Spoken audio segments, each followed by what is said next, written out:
कक्षा की आगाज करने की मैं घोषणा करता हूं। हम लोग संविधान की कक्षा में हैं। याद करवा दें कि संविधान की कक्षा में हमने बिल्कुल आरंभ से संविधान क्या है और संविधान का विकास किस संस्था के द्वारा किया गया, कैसे कैसे संविधान का विकास हुआ, साथ ही किसके लिए संविधान बनाया गया। देखिए, वो हुजूर आलिया सो रहे हैं, इतने आनंद महसूस कर रहे हैं संविधान में कि उनको नींद आ रही है।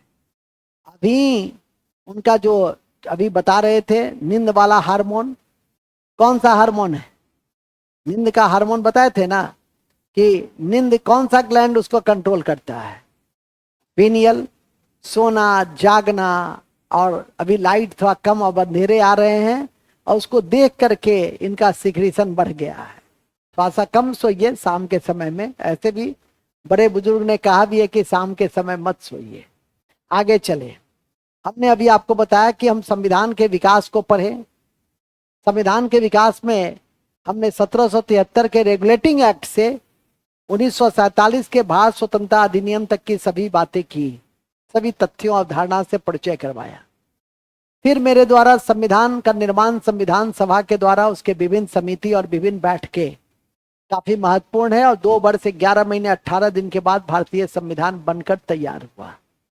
इसी कड़ी में हम लोग संविधान की प्रस्तावना, जो संविधान का आत्मा है, संविधान की कुंजी है, उसको हम लोगों ने देखने का प्रयास किया। प्रस्तावना के बाद हमारा आर्टिकल वाइज और भाग वाइज कक्षा की शुरुआत होती है और इस कड़ी में सबसे पहले हम संघ राज्य क्षेत्र को आज पूरा करेंगे। छोटी कक्षा है लेकिन महत्वपूर्ण कक्षा है, विशेषकर भाग 1 अनुच्छेद 1 से 4, जिसमें भारत या इंडिया जो राज्यों का संघ है और उसके विषय में आपको बताया जाता है कि राज्यों का संघ कैसे बना। आज जो वर्तमान में 28 राज्य और 8 केंद्र शासित प्रदेश हैं, उसके पहले 14 राज्य और 6 केंद्र शासित प्रदेश थे। आज़ादी के बाद एक बहुत बड़ी समस्या थी कि हम ब्रिटिश भारत, देसी रियासत, इन सबको कैसे एसिमुलेट करें, कैसे इंटीग्रेट करें। कई कमेटियां बनी और अंत में विभिन्न कमेटियों के सामूहिक प्रयास से 14 राज्य और 6 केंद्र शासित प्रदेश बनाए गए। समय समय पे इसमें संशोधन होता गया और आज की तारीख में 28 राज्य हैं और विभिन्न संशोधनों के बाद अभी 2019 में ही जम्मू कश्मीर का राज्य का दर्जा छीन करके उसको 2 केंद्र शासित प्रदेश में बदल दिया गया। तो आगाज करेंगे संघ राज्य क्षेत्र, लिखेंगे संघ राज्य क्षेत्र की व्याख्या भारतीय संविधान के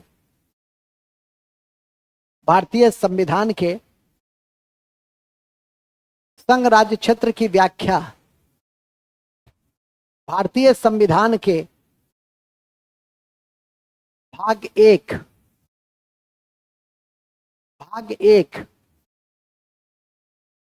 अनुच्छेद 1 से 4 के बीच की गई है।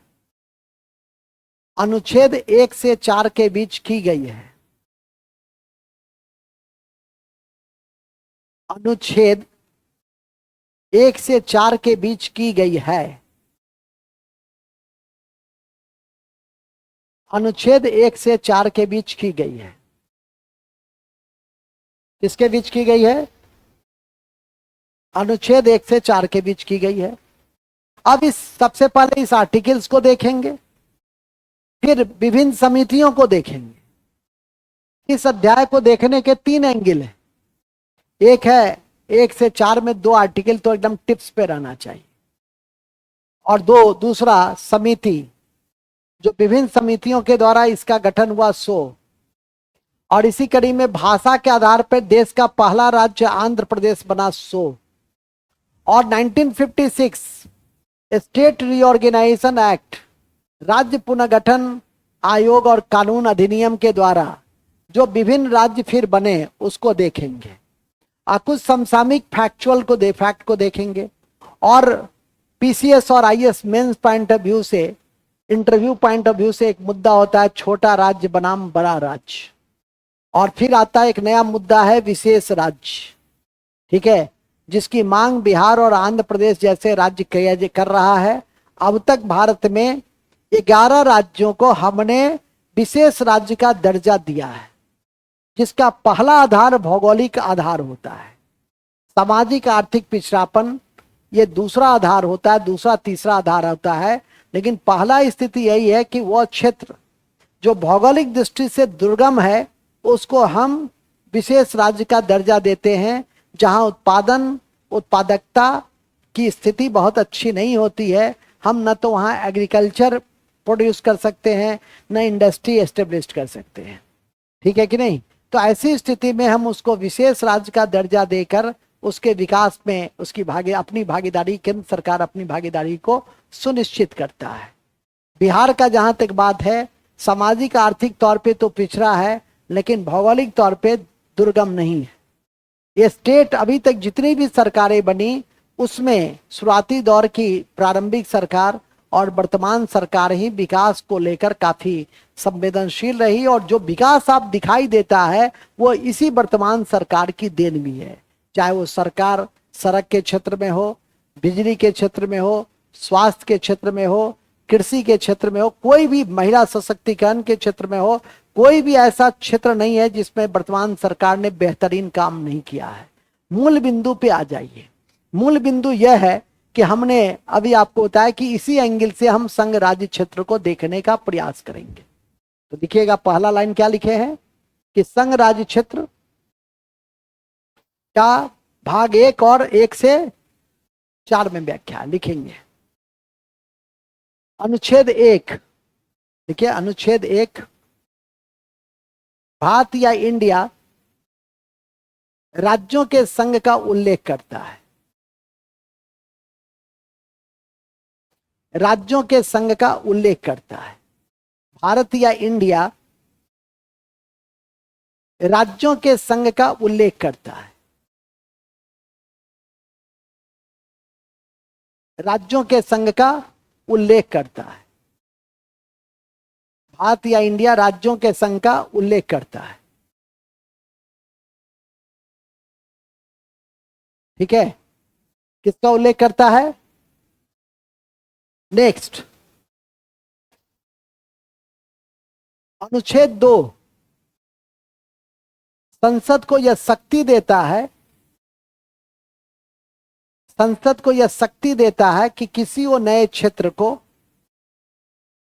संसद को यह शक्ति देता है, किसको शक्ति देता है? संसद को यह शक्ति देता है कि वह किसी भी नए क्षेत्र को, किसी भी नए क्षेत्र को भारतीय संघ में प्रवेश करा सके, किसी भी नए क्षेत्र को प्रवेश करा सके अंतर्राष्ट्रीय कानून के तहत, अंतर्राष्ट्रीय कानून का पालन करते हुए,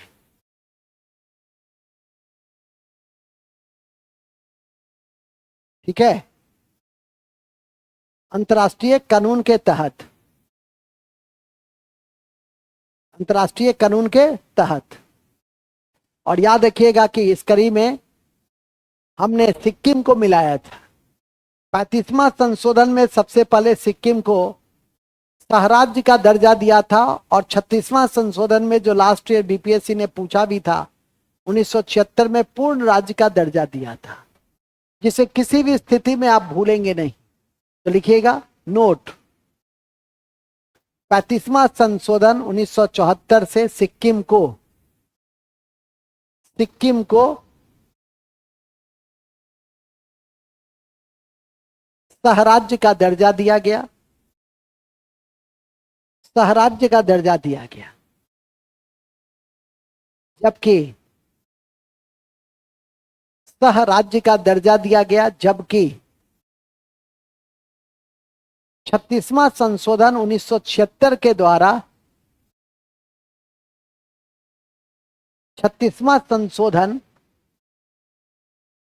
1976 के द्वारा सिक्किम को पूर्ण राज्य का दर्जा प्रदान किया गया। टिक लगाइए, सबसे इंपॉर्टेंट पॉइंट है। सबसे इंपॉर्टेंट पॉइंट है, ध्यान रखिए। ठीक है, इसके लिए कई कई शब्द हैं। किसी राज्य क्षेत्र की प्रभुसत्ता को जब मिलाते हैं तो अभ्यंकर कहते हैं। प्राकृतिक कारण से हम किसी क्षेत्र को अपने में मिलाते हैं तो उसको हम उपवृद्धि कहते हैं। ये सब आपको जानना जरूरी नहीं है, आईएएस वीएएस दीजिएगा तब उस समय। अभी तो पहले जिस योग्य हैं उसको पहले बनाइए। उसी तरह से तकनीक के माध्यम से किसी क्षेत्र में हम अपनी उपस्थिति दर्ज करते हैं तो उसको आवेशन कहते हैं। जैसे चंद्रयान-3 अभियान चंद्रमा पे गए, अंटार्कटिका अभियान के माध्यम से हम अपनी अंटार्कटिका में प्रवेश को सुनिश्चित किए। उसी तरह से है कि लंबे काल तक किसी क्षेत्र पर शांतिपूर्ण ढंग से भारत अपनी संप्रभुता स्थापित कर ले तो वो क्षेत्र भारत का माना जाता है और इसको चिरभोग कहते हैं। जैसे हमने पांडिचेरी को मिलाया तो फ्रांस के पांडिचेरी को और गोवा पुर्तगाल के जिम्मे था, और दादर नागर हवेली तो उसको हमने अपने में मिला लिया तो इसको हमने चिरभोग कहा। तो इसके कई टाइप्स होते हैं और तब संसद क्या करता है, उसको अनुमोदित कर देता है। इसी आधार पे भारतीय संघ में क्षेत्र को समाविष्ट किया जा सकता है। ठीक है कि नहीं, जिसको हमने अभ्यंकर, हमने चिरभोग, हमने आवेशन जैसे शब्दों से निरूपित किया। मूल याद रखना है आर्टिकल 2 कि यह अधिकार किसको है कि किसी क्षेत्र को हम भारतीय संघ में मिला सके, तो संसद को है। देगा राष्ट्रपति, प्रधानमंत्री, संसद, राज्य का विधानमंडल का अनुमोदन। क्या मारिएगा, संसद के द्वारा होता है। उस लाइन को भगवान के लिए याद करके रख लें, यही बहुत बड़ा हमारे ऊपर आपका एहसान होगा और इस एहसान को मैं कभी भी चुका नहीं पाऊंगा। इसलिए समय रहते इसे याद कर ले तो ज्यादा श्रेयस्कर होगा। नेक्स्ट आर्टिकल 3 तो लिखेंगे, ये इस पर टिक लगा लो आर्टिकल 3 पर। नए राज्यों के नाम, नए राज्यों के नाम, क्षेत्र सीमा में परिवर्तन का अधिकार भी। नए राज्यों के नाम कॉमा क्षेत्र और सीमा में परिवर्तन भी, क्षेत्र सीमा में परिवर्तन भी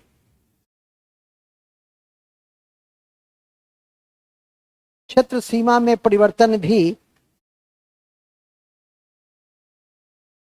क्षेत्र सीमा में परिवर्तन भी संसद का ही क्षेत्राधिकार है।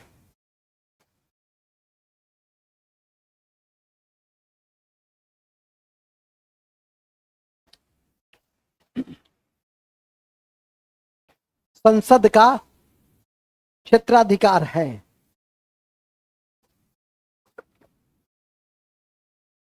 संसद का क्षेत्राधिकार है। चलिए आर्टिकल 4 आपको याद करने की कोई आवश्यकता नहीं है, भगवान के लिए 1 और 3 ही याद रह जाए, यही बहुत बड़ा काम होगा। 1 में क्या है कि भारत या इंडिया राज्यों का संघ होगा। 3 में क्या है कि नए राज्यों के सीमा, क्षेत्र, नाम में परिवर्तन का काम किसका है, संसद का है। और जब ये दोनों याद हो जाए तब आर्टिकल 2 याद रखिएगा कि हम नए क्षेत्रों को समाविष्ट कर सकते हैं किसके अनुमोदन के बाद, संसद। लेकिन किस कानून का पालन करते हुए, अंतर्राष्ट्रीय। ऐसा नहीं कि हम नेपाल में जाकर के घुस करके हमको बहुत आसानी होगी नेपाल, भूटान, बांग्लादेश को कब्जा करने में। ठीक है कि नहीं, थोड़ा सा जटिलता आएगी पाकिस्तान को कब्जा करने में। लेकिन हमारे दक्षिण के 7 देश जो छोटे देश हैं, यदि हम चीन के ड्रैगन नीति को अपना ले तो सभी 7 देश को हम अपने राज्य में मिला, अपने देश में मिला सकते हैं। लेकिन वो अंतर्राष्ट्रीय कानून का क्या हो जाएगा, वो अंतर्राष्ट्रीय कानून का उल्लंघन हो जाएगा। तो ध्यान रखिए इस बिंदु को। तो आर्टिकल 2 तब याद रखिए जब पहले आर्टिकल 1 और आर्टिकल 3 आपके टिप्स पे आ जाए, तब 2 याद रखिए। 4 तो आपको याद भी नहीं रखनी है। ठीक है कि नहीं, 4 तो कॉपी भरने वाले तथ्य हैं जिसका कोई लेना देना नहीं है। तो इस तरह से आपने आर्टिकल 1 से 4 तक देखा। ठीक है कि नहीं, 1 से 4 तक देखने का प्रयास किया। तो पहला पार्ट खत्म हो गया। दूसरा पार्ट क्या है, समिति। जब देश को आजादी मिली तो सबसे बड़ा प्रश्न क्या था कि देश का कैसे हम निर्माण करें, कैसे एकीकरण करें। आजादी तो मिल गई। 500 550 से अधिक 565 देशी रियासत थे, ब्रिटिश प्रांत था, कुछ चीफ कमिश्नरी था। अब इन सब का कैसे इंटीग्रेटेड फॉर्म तैयार हो, इसके लिए विभिन्न समितियों ने अपना अपना रिकमेंडेशन दिया और अंत में हमने राज्य पुनर्गठन आयोग फजल अली की अध्यक्षता में बनाया 1956 में। और उन्होंने जो रिकमेंडेशन दिया उस आधार पे हमने 14 राज्य और 6 केंद्र शासित प्रदेश को बनाया। लेकिन इस बीच एक बड़ी घटना हो गई कि भाषा को लेकर, राज्य बनाने को लेकर रामालुलु ने आमरण अनशन किया 1953 में और उसकी मृत्यु हो गई। और मृत्यु के तत्क्षण बाद त्वरित कार्रवाई करते हुए केंद्र सरकार ने भाषा के आधार पर पहला राज्य बनाया जिसे हमने आंध्र प्रदेश कहा और इसकी आरंभिक राजधानी कुर्नूल रखा गया। इन बिंदुओं को पहले लिखेंगे पैराग्राफ चेंज। आजादी के बाद भारत के समक्ष एक बड़ी समस्या राज्यों के गठन को लेकर थी। राज्यों के गठन को लेकर थी।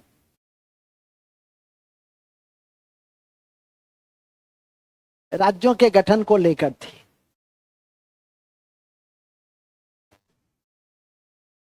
राज्यों के गठन को लेकर थी। कालक्रमेण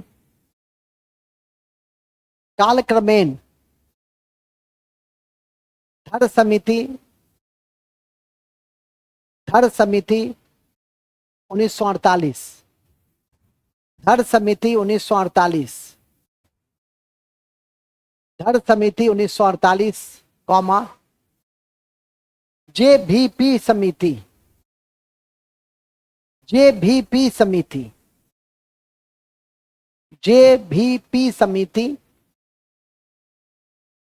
जेवीपी में थे जे से जवाहरलाल नेहरू, बी से वल्लभ भाई पटेल और पी से पट्टाभी सीतारामैया। तो जेवीपी समिति ने धर समिति का ही समर्थन किया। धर समिति का ही समर्थन किया। धर समिति का ही समर्थन किया।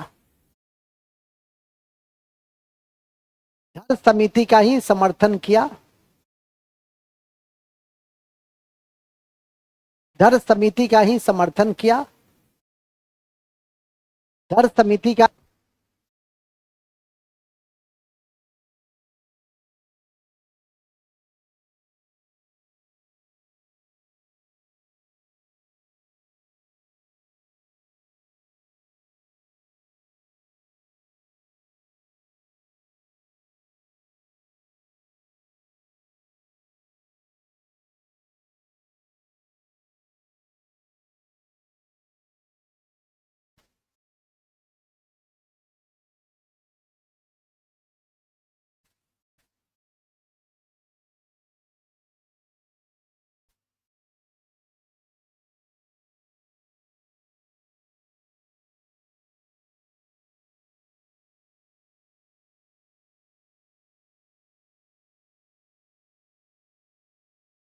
तो धर समिति का ही समर्थन दिया। और धर समिति ने क्या कहा कि देश में भाषा के आधार पर राज्य नहीं बनाया जा सकता है। अब आंध्र प्रदेश में खलबली मच गई उस क्षेत्र में, और उसने उसी में से एक गांधीवादी नेता था जिनका नाम था रामालुलु, और रामालुलु ने भाषा के आधार पर राज्यों के गठन को लेकर आमरण अनशन कर दिया। दुर्भाग्यवश उनकी मृत्यु भी हो गई। और इसी कड़ी में आनन फानन केंद्र सरकार ने आंध्र प्रदेश को भाषा के आधार पर पहला राज्य भी बना दिया। लेकिन समस्या तो समाधान नहीं हुआ। एक राज्य पुनर्गठन आयोग 1953 में बनाया गया फजल अली की अध्यक्षता में, जिसमें 2 अन्य सदस्य रखे गए, के.एम. पानीकर और हृदयनाथ कुंजरू। और इन लोगों ने एक सम्यक हल निकाला। 1956 में इस अधिनियम के माध्यम से 14 राज्य और 6 केंद्र शासित प्रदेश का गठन किया गया। समय से अपने संविधान में संशोधन होने लगे और इस कड़ी में आज 28 राज्य हैं। इस कड़ी में आज 28 राज्य है। तो लिखिए, इसको ऐसे लिखिए, इन दोनों समिति ने भाषा के आधार पर राज्यों का समर्थन नहीं किया। इस दोनों समिति ने भाषा के आधार पर राज्यों का समर्थन नहीं किया। भाषा के आधार पर राज्यों का समर्थन नहीं किया। भाषा के आधार पर राज्यों का समर्थन नहीं किया। भाषा के आधार पर राज्यों का समर्थन नहीं किया। फलस्वरूप आंध्र प्रदेश क्षेत्र का रामालुलु ने आंध्र प्रदेश परिक्षेत्र का आंध्र प्रदेश परिक्षेत्र का रामालुलु ने आमरण अनशन कर दिया। रामालुलु ने आमरण अनशन कर दिया। आमरण अनशन कर दिया और इसी कड़ी में उनकी मृत्यु हो गई। और इसी कड़ी में किनकी मृत्यु हो गई? रामालुलु की मृत्यु हो गई।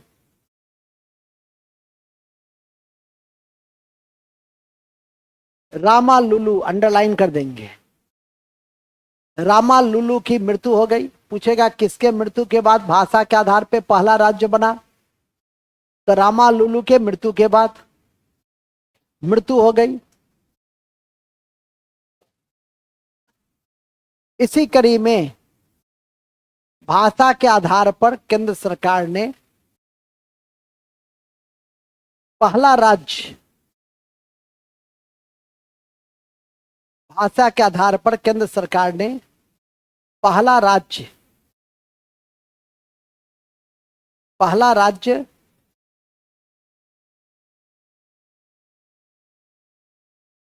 केंद्र सरकार ने पहला राज्य आंध्र प्रदेश का निर्माण किया। आंध्र प्रदेश का निर्माण किया और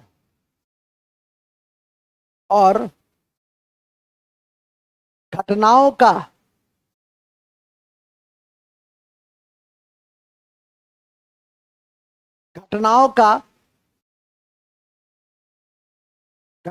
का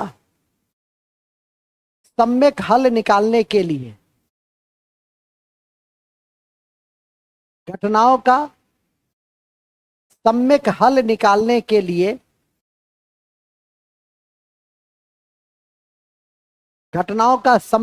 निकालने के लिए फजल अली की अध्यक्षता में फजल अली की अध्यक्षता में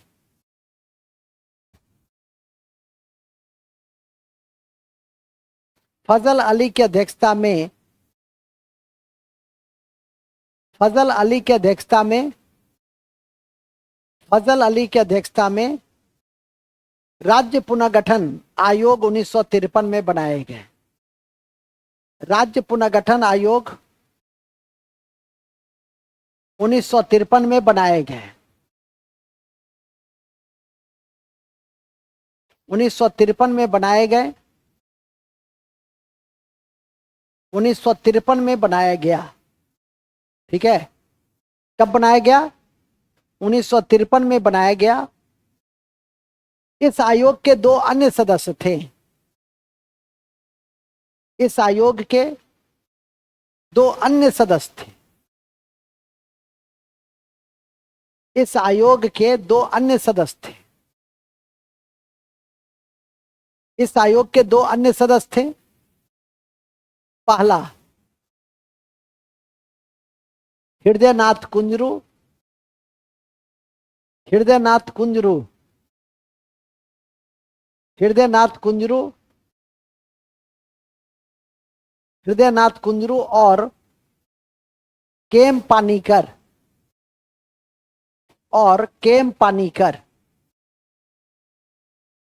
हृदयनाथ कुंजरू और केएम पानीकर। तो राज्य पुनर्गठन आयोग में कुल कितने मेंबर हो गए? 2 मेंबर और 1 अध्यक्ष। कितने व्यक्ति हो गए? 3। कौन कौन से? पहला पहला कौन? दूसरा? तीसरा? बस हो गया। अध्यक्ष कौन थे? अध्यक्ष कौन थे? खत्म। इतनी बात यदि आप पचा लीजिए तो कहीं कोई दिक्कत नहीं है। लिखेंगे राज्य पुनः इसी कड़ी में राज्य पुनर्गठन, इसी कड़ी में राज्य पुनर्गठन अधिनियम 1956 में पारित किया गया। अधिनियम 1956 में पारित किया गया। अधिनियम 1956 में पारित किया गया। 1956 में पारित किया गया। 1956 में पारित किया गया। और और और 14 राज्य एवं 6 केंद्र शासित प्रदेश बनाए गए। 14 राज्य और 6 केंद्र शासित प्रदेश बनाए गए। 14 राज्य और 6 केंद्र शासित प्रदेश बनाया गया। 14 राज्य और 6 केंद्र शासित प्रदेश बनाए गए। ठीक है। फिर लिखेंगे इस अधिनियम को पारित होने के बाद, इस अधिनियम के पारित होने के बाद, इस अधिनियम के पारित होने के बाद मुंबई प्रांत, इस अधिनियम के पारित होने के बाद मुंबई प्रांत 1960 में 2 भागों में बट गया। 1960 में 2 भागों में बट गया। एक महाराष्ट्र और दूसरा गुजरात। एक महाराष्ट्र और दूसरा गुजरात। पहली बुलेट ट्रेन गुजरात से महाराष्ट्र ही चल रही है। ठीक है, याद रखिएगा। ठीक है, यह वर्तमान सरकार की एक बड़ी उपलब्धि है जिसे आप याद करके रख सकते हैं। ठीक है, वर्तमान सरकार किसकी? भारतीय जनता पार्टी। कब स्थापित हुआ था भारतीय जनता पार्टी? 1980 में। 1952 में पहले यह जनसंघ था। भारतीय कम्युनिस्ट पार्टी कब बनी थी? 1925 में। भारतीय कम्युनिस्ट पार्टी मार्क्सवादी कब बनी थी? 1964 में। कॉपी के ऊपर में लिख लो बाबू, पूछने के लिए हर चीज पूछे जाते हैं। कॉपी के ऊपर में लिख लो बीजेपी 1980 में, पहले जनसंघ 1952। बीजेपी 1980, पहले भारतीय जनसंघ था 1952 में। भारतीय कम्युनिस्ट पार्टी 1925। भारतीय कम्युनिस्ट पार्टी 1925। भारतीय कम्युनिस्ट पार्टी मार्क्सवादी 1964। मार्क्सवादी 1964। बहुजन समाज पार्टी 1984। बीएसपी 1984। तृणमूल कांग्रेस 1998। तृणमूल कांग्रेस 1998। और आप 2013। और आप 2013। आप कब गठित हुआ? 2013 में। तृणमूल कांग्रेस कब गठित हुआ? 1998 में। बहुजन समाज पार्टी कब बना? 1984 में। भारतीय कम्युनिस्ट पार्टी कब बना? 1964 1925 में। भारतीय कम्युनिस्ट पार्टी मार्क्सवादी कब बना? 1964 में। भारतीय जनता पार्टी कब बना? 1980 में। पहले जनसंघ था। सर आपने भी भेदभाव कर दिया, कांग्रेस को आप भुला दिए। गधों, पूरा आधुनिक भारत तो कांग्रेस का ही इतिहास है। उसके जन्म से लेके मरण नहीं हुआ है, अब तो पुनर्जीवित हो गया है 99 सीटों के साथ। अब उसमें भी एक सीट घट गया कि वायनाड से राहुल गांधी ने इस्तीफा दे दिया, क्योंकि एक व्यक्ति 14 दिन के अंदर उसको एक निर्वाचन क्षेत्र 2 निर्वाचन क्षेत्र से चुना गया है तो उसको इस्तीफा देनी पड़ती है, तो रायबरेली को रखा है। तो ये सब भी आप विधायिका में पढ़िएगा। तो आशा करता हूं कि कांग्रेस 28 उसका तो तिथि के साथ लिखाते हैं। अभी भी थोड़ी देर पहले हम संस्थापक और पहला कांग्रेस का अधिवेशन कहाँ कब किसके द्वारा सारी चीज बताए, इसलिए आप इतना ही पहले याद करके रख ले तो मेरे ऊपर बहुत एहसान होगा। इससे ज्यादा एहसान करने की जरूरत नहीं है। एक फिल्म का डायलॉग भी मैंने सुना था कि तुम्हारा सबसे बड़ा एहसान यही होगा कि तुम मुझ पर कोई एहसान न करो। ठीक है कि नहीं? तो ये डायलॉग आप लोग हमें नहीं सुना देंगे कि सर आपका बहुत एहसान है हम पर, कृपया अब कोई एहसान न करें, ऐसा हम लोग चाहते हैं। लिखेंगे आगे। नेक्स्ट प्रकाश जी, जहाँ सा फूल पत्ती बाद में बनाइएगा, दिमाग में भी फूल पत्ती बनाइए। आज हमें बड़े निराशा लगा कि एमाइलेज टाइलिन जैसे एंजाइम को आप याद नहीं रखते हैं, जबकि 20 बार मैंने कम से कम बोला होगा उस कक्षा में, लेकिन फिर भी इसी वो कहते हैं ना, वही ढाके के 3 पात। एक सड़े हुए आम के साथ रहने पे पूरा टोकरी का आम क्या होता है? सड़ जाता है। तो वो कहावत मत कीजिए, ठीक है? चरितार्थ पढ़ने का प्रयास कीजिए, याद रखने का प्रयास कीजिए। नेक्स्ट आगे द्वारा आगे लिखेंगे क्या था, फिर लिखेंगे नागालैंड 1963 में। नागालैंड 1963 में। नागालैंड 1963 में। हरियाणा 1966 में। हरियाणा 1966 में। हरियाणा 1966 में। अभी पढ़े ही हैं आप। सिक्किम तो आगे लिखो। गोवा 1987 में। 1987 में। गोवा 1987 में।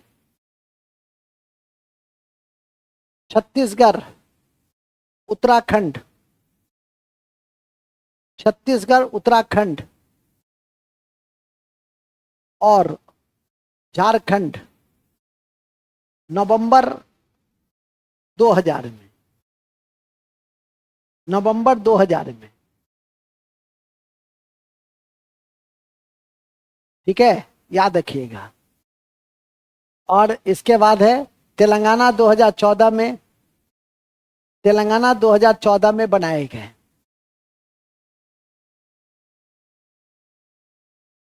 तेलंगाना 2014 में बनाया गया।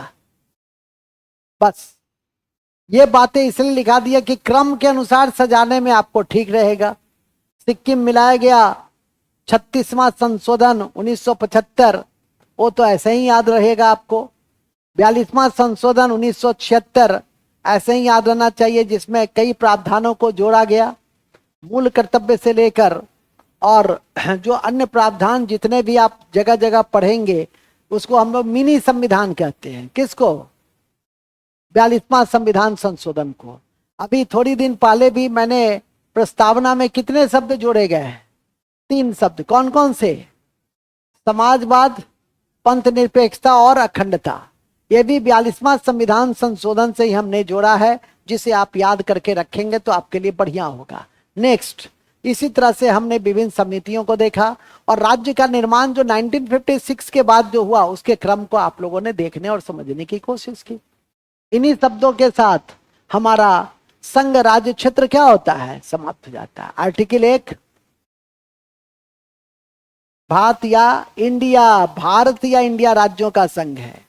आर्टिकल 3 संसद को यह अधिकार है कि किसी राज्य के नाम, सीमा, उसके क्षेत्र में परिवर्तन कर सकता है। कहते कि जब 1 और 3 याद हो जाए तब 2 याद रखना कि संसद को यह अधिकार है कि किसी नए क्षेत्र को हम समाविष्ट कर सकें। कैसे? अंतर्राष्ट्रीय कानून का पालन करते हुए। इसके साथ ही हमारा यह छोटा अध्याय लेकिन महत्वपूर्ण अध्याय समाप्त होता है। आज बूस्टर फैक्ट में एक महत्वपूर्ण अवधारणा है, विशेष राज्य का दर्जा, जो हम तो मेंस में 1.5-2 घंटा इसको पढ़ाते हैं, लेकिन आपको 1.5-2 मिनट में ही समाप्त करेंगे कि पीटी के एंगल से विशेष राज्य का दर्जा की क्या फैक्ट है, उसको ध्यान में रखिए। तो लिखेंगे विशेष राज्य का दर्जा, विशेष राज्य का दर्जा।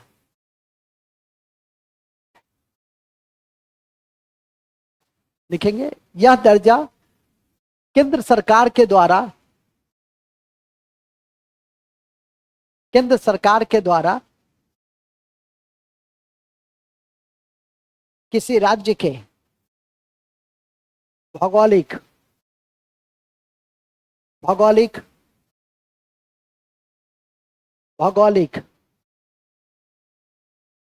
भौगोलिक सामाजिक और आर्थिक आधार पर प्रदान किए जाते हैं। भौगोलिक, सामाजिक और आर्थिक आधार पर प्रदान किए जाते हैं।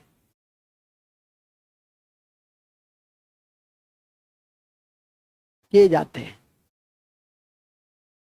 यह अवधारणा सबसे पहले 5वां वित्त आयोग ने, यह अवधारणा सबसे पहले 5वां वित्त आयोग ने, यह अवधारणा सबसे पहले 5वां वित्त आयोग ने,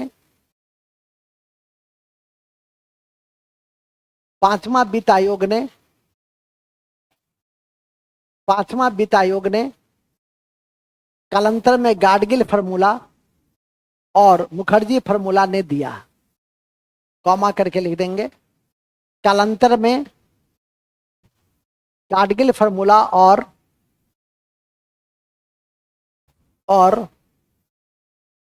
गाडगिल फार्मूला और मुखर्जी फार्मूला ने दिया। क्या दिया? कि कोई राज्य को हम विशेष राज्य का दर्जा इस आधार पर देंगे। और इसी कड़ी में वर्तमान में कितने विशेष राज्य का दर्जा अभी तक प्रदान किए गए हैं? तो लिखेंगे वर्तमान में 11 पॉइंट करके लिखिएगा। वर्तमान में 11, वर्तमान में 11, वर्तमान में 11 विशेष राज्य का दर्जा प्रदान किया गया है। विशेष राज्य का दर्जा प्रदान किया गया है। ठीक है। हाल ही में बिहार और आंध्र प्रदेश इसकी मांग कर रहा है। हाल ही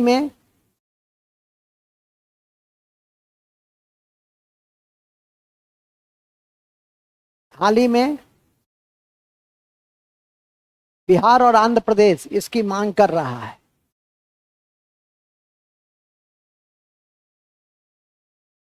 इसकी मांग कर रहा है। किसकी मांग? राज्य का मांग कर रहा है। और बिहार देश का पहला राज्य है जिसने जातीय गणना भी किया है। और उसके बाद दूसरा राज्य भी आंध्र प्रदेश ही है। वहां ये भी लिख दो, जातीय गणना करने वाला बिहार पहला राज्य और आंध्र प्रदेश दूसरा। जातीय गणना करने वाला पहला राज्य और आंध्र प्रदेश दूसरा, और आंध्र प्रदेश दूसरा राज्य है। और आंध्र प्रदेश दूसरा राज्य है। ठीक है। करंट भी हो गया।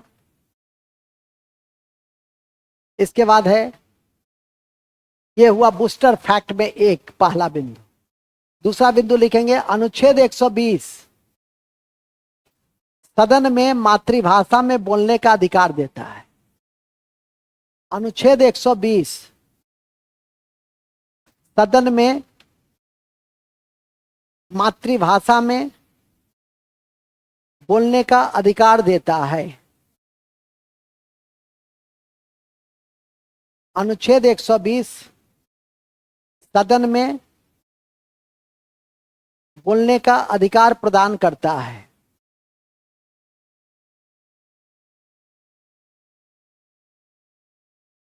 ठीक है। अति महत्वपूर्ण है कि अनुच्छेद 343 अति महत्वपूर्ण है कि अनुच्छेद 343 देवनागरी लिपि में देवनागरी लिपि में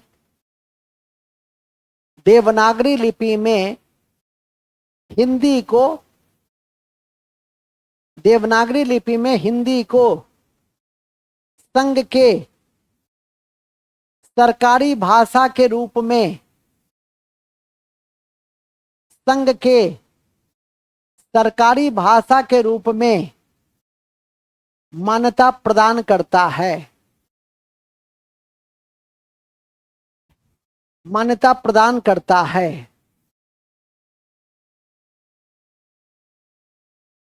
अनुच्छेद 343 क्या करता है? नेक्स्ट, संविधान सभा में व्यापार समिति व्यवस्थापन के अध्यक्ष संविधान सभा में व्यापार समिति व्यवस्थापन के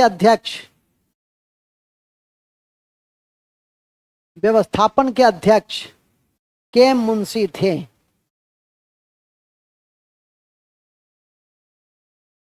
के मुंशी थे।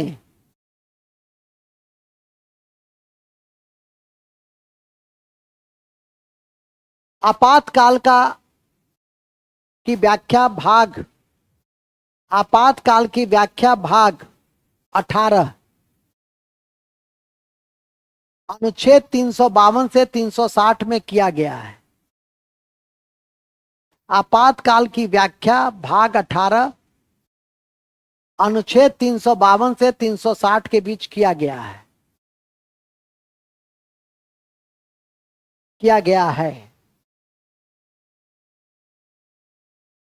अनुच्छेद 352 से 360 के बीच में किया गया है। आज एक एनसीईआरटी वेस्ट हम वीडियो भेज देंगे आपातकाल का, उसको देख करके कॉपी पे नोट कर लीजिएगा। आपातकाल के तीनों स्वरूप 352, 356, 360 और उसको अच्छे से याद कर लीजिएगा तो आपके लिए अच्छा होगा। नेक्स्ट, एक और लिखेंगे, भूलेंगे नहीं, भूलेंगे नहीं, भूलेंगे नहीं, भूलेंगे नहीं। केंद्र शासित प्रदेश के मुख्यमंत्री की नियुक्ति केंद्र शासित प्रदेश के मुख्यमंत्री की नियुक्ति राष्ट्रपति करते हैं। कितना इंपॉर्टेंट है। केंद्र शासित प्रदेश के मुख्यमंत्री की नियुक्ति कौन करते हैं? राष्ट्रपति करते हैं। और कितने केंद्र शासित प्रदेश में विधानसभा का प्रस्ताव है? 3 लिखेंगे। वर्तमान में 3 केंद्र शासित प्रदेश में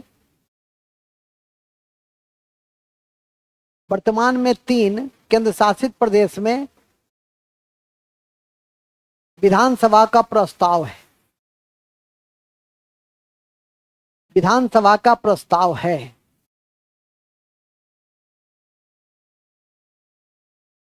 विधानसभा का प्रस्ताव है।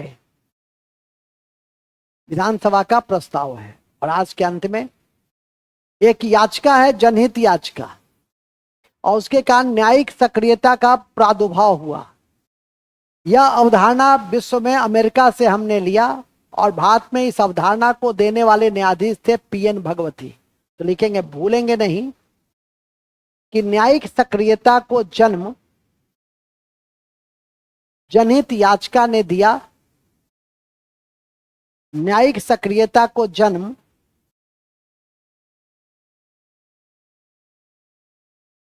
न्यायिक सक्रियता को जन्म जनहित याचिका ने दिया, जो अमेरिका से लिया गया है, जो अमेरिका से लिया गया है, जो अमेरिका से लिया गया है, जो अमेरिका से लिया गया है,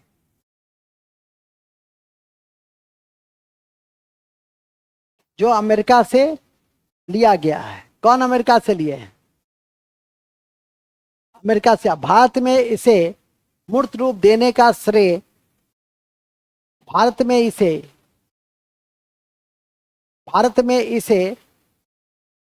मूर्त रूप देने का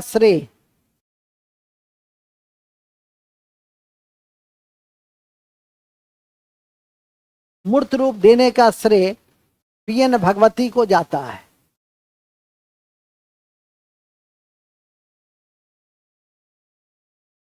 ठीक है, किसको जाता है?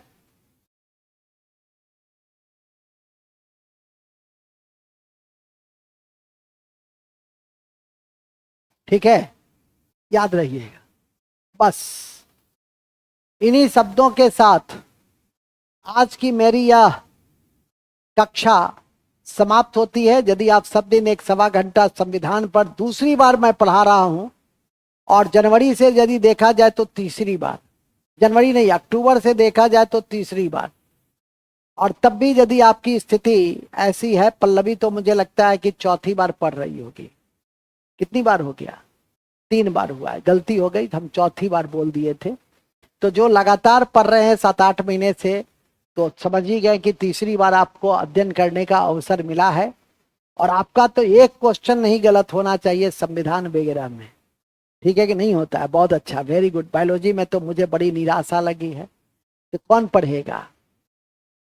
करते हैं तो फिर याद क्यों नहीं करते हैं? उससे याद करने के दायित्व किसकी है? ठीक है, तो समय रहते उसको याद कीजिए इन्हीं शब्दों के साथ। जबकि मैं बायोलॉजी बहुत आराम से पढ़ा रहा हूं, ये भी दूसरी बार हो रहा है, और बड़े आराम से मैं आपको बता रहा हूं, फिर भी आप याद नहीं कीजिएगा। और मुझे लगता है बायोलॉजी भी आप तीसरी या चौथी बार पढ़ रहे होंगे। ठीक है कि नहीं? अब तक तो आपको कंठाग्र हो जाना चाहिए। क्या देख रहे हैं उसको? गलती की है क्या देख रहे हैं उसको कि महाबेवकूफ है, 3 बार पढ़ी है फिर भी याद नहीं होता। हम लोग एक बार में कितना याद रखें? नहीं, वो गलती की है, उसको माफी दे दो। गजब हाल है। घूर के देख रही है उसको कि जैसे कितना बड़ा उसने अपराध किया है। ठीक है कि नहीं? चलिए, इन्हीं शब्दों के साथ हम आज के इस कक्षा की समाप्ति की मैं घोषणा करता हूं। 8:30 बजे से आपकी YouTube लाइव की कक्षा है, तो अपने समय पर आधे घंटे मेरे साथ गुजारो। इन्हीं शब्दों के साथ good night and take care, all the best. Thank you very much. बहुत बहुत धन्यवाद।